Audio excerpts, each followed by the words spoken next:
My name is Christian Flores. I was in the United States Navy for 5 years, 4 months, 17 days on active duty. My job title was yeoman, which Navy terms means I worked in administration, human resources, did a little bit of legal on the side, did some logistics stuff, kind of a jack of all trades in anything regarding paperwork and administration duties. Not the most glamorous job, but it needed to be done because the way my instructors in A school put it is you're never gonna see us on a poster, but the guys on the posters need us to do their job. And so that gave me a strong sense of belonging and purpose to my job and thinking, okay, all right, this is contributing to the bigger picture. Because the military would not pay me to do a job they don't need me doing. They're not gonna waste money on a sailor they don't need. So that gave me a better sense of purpose when I was still in.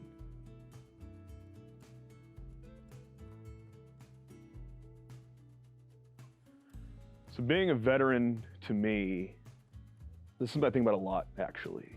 You know, we're 1% of the population. And normally when you think of a veteran, you think of a World War II guy or a Vietnam guy wearing I served in Vietnam, I served at Iwo Jima hat, you know, marching in a Veterans Day parade. So when I got out of the Navy and I realized, holy cow, I'm a veteran. In fact, my last day on active duty was Veterans Day of 2019. And that day it hit me like, I'm 23 years old, but I'm considered a veteran right now. That was a very kind of melancholy feeling because I felt a sense of pride, but also it was mixed with a tinge of kind of sadness that my time's done. I did my time, on to the next chapter. There's no, you know, when you think of veterans, there's no real image of veteran because we're all men, women, both in between. Black, white, Native American, Hispanic, Asian, everything. We've all served, whether it was in theater, whether it was stateside, whether it was in the Middle East or on a ship somewhere or flying drones. We all served, we all did our part. And the great thing of being a veteran now is we don't see a difference in each other. There's a camaraderie there that you will not find anywhere else away from the military. So to me, being a veteran is being part of a bigger family, a bigger network that less than 1% of the population will ever truly know. And no matter where you go in the world, you'll always have a brother or a sister there for you, should you need them.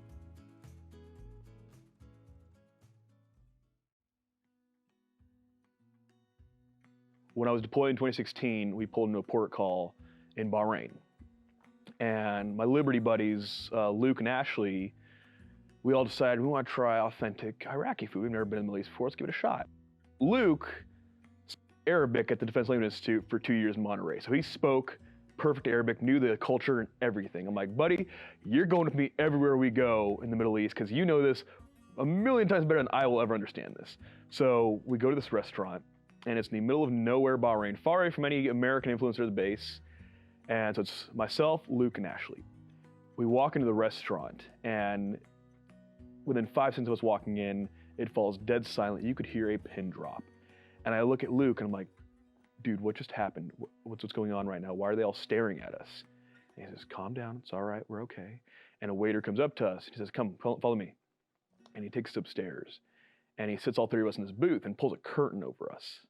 And I look at Luke, and I said, Luke, are we in trouble? Did we do something wrong? Like, did we offend their culture or something? He says, no, it's because Ashley is here. And I look at Ashley, I'm like, Ashley, what did you? That's right. We're not in the United States. We're not in Europe. This is the Middle East. This is further away from base than most Americans will travel to. This is their culture. We have a female in our group. And that was a very significant aha moment for me. I still have trouble coming up with words for what that was like. And it was when I tell people that story here, a lot of them get offended by it and angry. Some of them gotten angry at me. Why didn't you say anything? Why didn't you do something or speak up? And I said, listen, this is not our country. This is a culture that has been around many, many, many centuries longer than our nation's been alive. It is not my place to come in and tell them how to conduct themselves, how to practice their religion and their beliefs. Also, if I do, I'm going to a prison where we don't have a status forces agreement between the US and them, so the US military cannot help me. So that was hands down, if not the most memorable, one of the most memorable experiences that I had for my time in the service. But after going over there and interacting with them, talking to them, meeting them, and seeing them, they see it as a form of respect, whereas their wife, their daughter, their sister is a sacred person. Their image is valued very significantly in their culture, so that's why they cover it up. It's not because, oh, I don't want someone looking at my wife or my daughter or whatever. It's, we appreciate the image of the one who creates and births life, so we want to keep that image protected. And that to me was very interesting to learn about. I had no idea about that. I would have no idea about that had I not have actually left Arizona and the United States and gone to their part of the world and interacted with them. So I was on deployment in 2016 with Strike Fighter Task Squadron 131, the Wildcats, go figure. And we left from Virginia June 1st, 2016, got back December 30th. And immediately after we transited through the Suez to enter into the Persian Gulf, I'm walking through in the hallways on the ship, and I hear the sirens start going off, which signals general quarters, which means, all right, something's happening, everyone get to battle station, something, and all right, it's probably just an unannounced drill. We run these every week. Get to my gear locker, don my fire gear, all right, awesome, another drill. No, this was a real attack. They put us into River City, which is where they shut down all communication. No email, no letters, no phone. Every form of communication exiting the ship is shut down. Only the admiral and the captain of the boat can contact anyone outside the ship. And so I get to my office, and we're waiting to see what's going on, because they haven't announced general quarters yet. So we're thinking, okay, this is not a drill anymore. Something just happened. And the captain of the boat comes on the 1MC, the intercom for the entire ship. And he lets us know, all right, crew, just heads up, a missile has been fired from an unidentified port of origin at our strike group. We're waiting to hear back from them right now, make sure they are okay. As far as we know, there was not a hit, but we're standing by in general quarters until we receive further notice. And I thought to myself, oh, this is real. There are people that want to kill us. This is not CNN or Fox News or Call of Duty. We are in the Persian Gulf. Thank God the missile did not hit. We reported it back to the SecNav, who reported to Secretary of Defense, and we were just waiting for further guidance, saying, okay, we identified where it came from. It came from this area, from this country that we cannot talk about right now. We're just waiting for guidance from Secretary of Defense and the President on how they want us to proceed about this, because it was from this nation, from this base. And for the longest time, everyone, even in boot camp, we were told, we're in the Navy, you're not going to see combat unless you're a SEAL or an EOD guy. The days of ship fighting and battles at sea ended in World War II and Vietnam. No, they still happen. And that to me was that moment when I realized this is real. This is what I signed up for. This is what I volunteered for.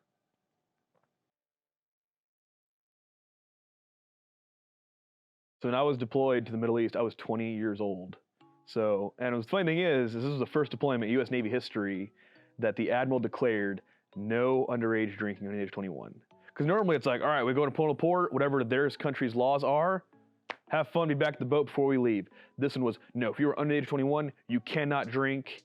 You have to have a battle buddy with you at all times who is also not a non-drinker. And they had XYZ rules in place to avoid any kind of incidents. And I understand it.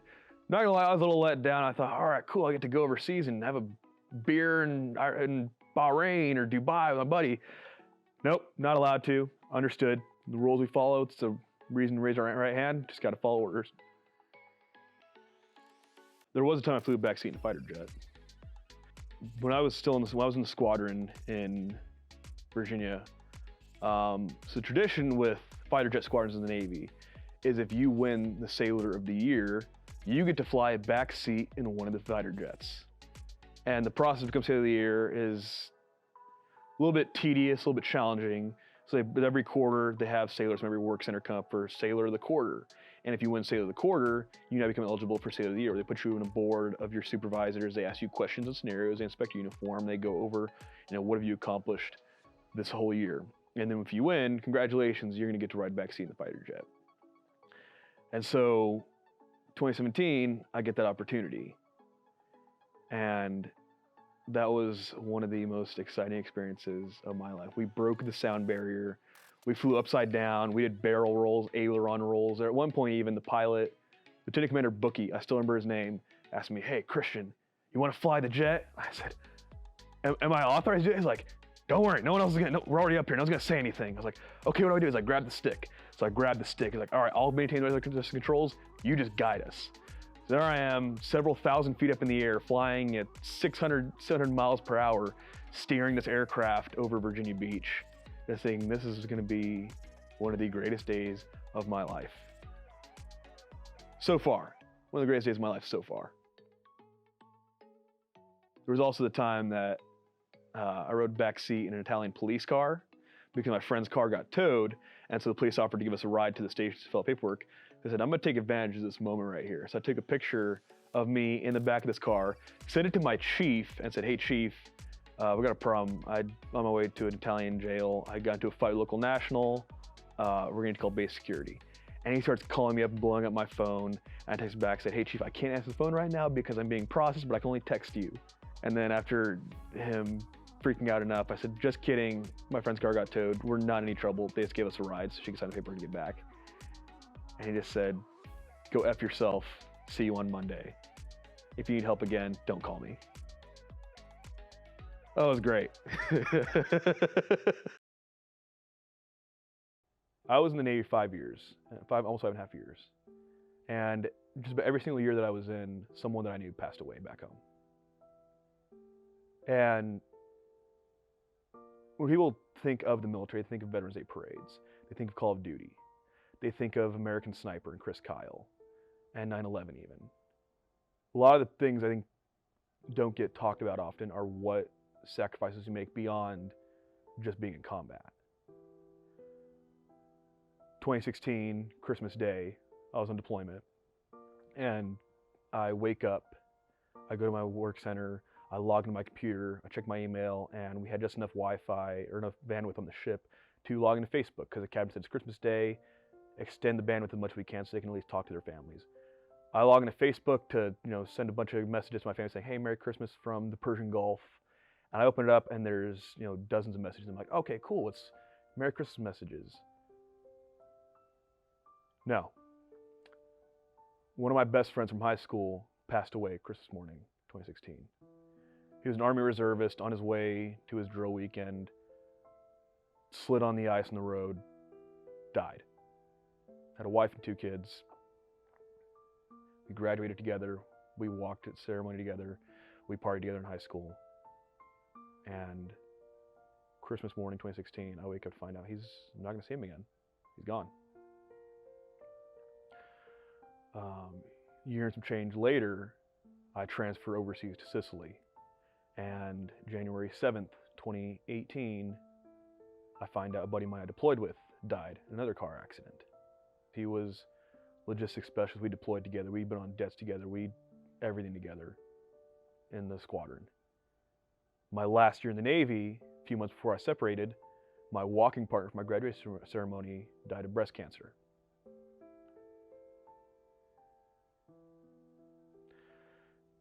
One of the guys I went to A school with committed suicide a few months after we graduated A school. Another buddy of mine from high school went to another high school we met through JROTC back in those days, joined the Army, committed suicide. The sacrifices go beyond the time in combat and the friends we lose there. It's all the missed weddings, the funerals that I missed, missing my brother's graduation from high school, missing him joining the Navy himself, not being able to be there when my older brother went to the hospital and almost died himself. But we all know that when we join, we know we're going to make sacrifices, we're going to miss out on things, but the gravity of it doesn't hit us until it actually happens. and you realize that even though someone just died, I can't go home for their funeral. I won't get that chance to say goodbye to them. And the weirdest thing was when it happened, I just kind of shrugged it off and kept on going. I said, all right, well, we got a job to do. I can't think about this. I have to stay focused, because if I start slacking, someone else could die. And eventually it catches up with you. And when it does, you just gotta find new ways to deal with it. Fortunately, there are resources while you're still in, and even when you get out in the VA, that are there to help you out. And they've been a godsend for me for a lot of things that I had to deal with, that I tried to ignore when I was in, and try to say, oh, well, it's not that big of a deal. I'm making it to be more than it is. But it catches up with you in ways you don't realize. And then eventually you reach a breaking point and you realize, I've been harboring this for several years now, and it's still tearing away at me. So I'm in a much better place now. I got help when I was in. I got the help from the VA. The VA here in Tucson has been fantastic about helping me out. The Veterans Center here was amazing.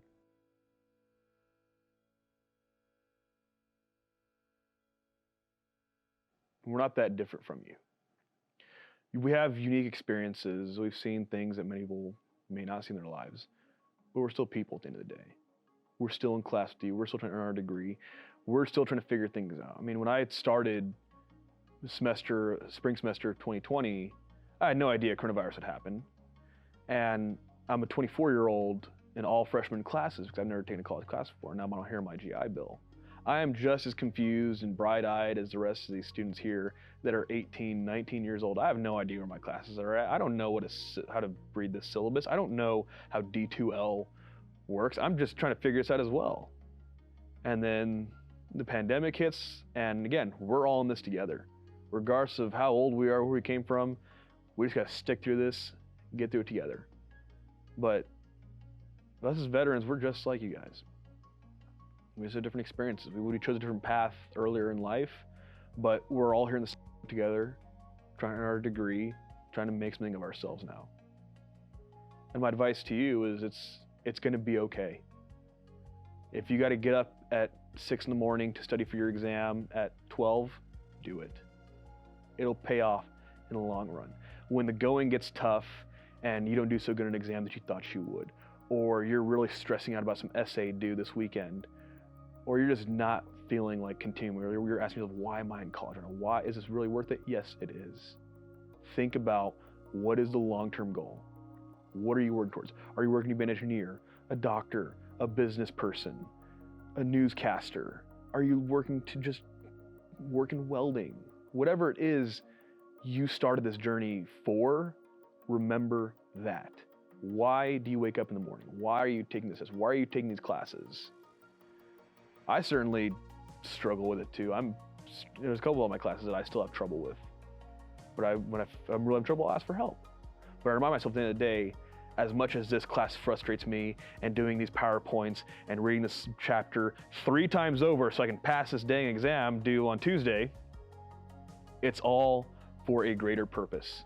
So someday, when I get to walk across that stage and receive that degree, I can say all those years of work paid off to this. And just like when I left the military, what's my next mission?